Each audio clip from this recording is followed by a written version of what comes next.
नमस्कार, मी पूर्वी भावे.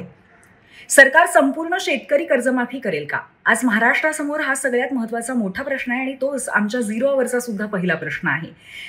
कालपासनं शेतकऱ्यांनी आंदोलन सुरू केलं आणि बच्चू कडू यांच्या नेतृत्वाखालचं हे आंदोलन आज खूप तीव्र झालेलं आहे. नागपुरामध्ये महामार्ग तसंच रेल्वे मार्ग सुद्धा अडवण्यात आलेले आहेत.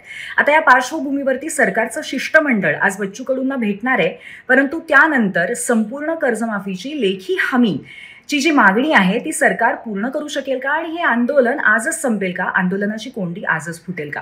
सरकार नक्की कोणकोणते पर्याय आंदोलकांसमोर ठेवू शकतं? शिवाय कर्जमाफी केली तर सरकारी तिजोरीचे ताळेबंद कसे नक्की जुळणार आहेत? कारण सरकारच्या महत्वाकांक्षी डेव्हलपमेंटल प्रोजेक्टच्या योजना आणि सुरू असलेल्या सरकारी योजना हे सगळं बघता कर्जमाफीचा हा जो सध्याचा प्रयत्न सुरू आहे आंदोलकांचा, त्याला न्याय मिळेल का? हाच महत्त्वाचा प्रश्न आहे, हाच महत्त्वाचा विषय. याच्यावरती आपण चर्चा करणार आहोत. आमचा प्रश्न लाईव्ह झालाय. नक्की वोट करा आणि भेटूया 0 आवरमध्ये.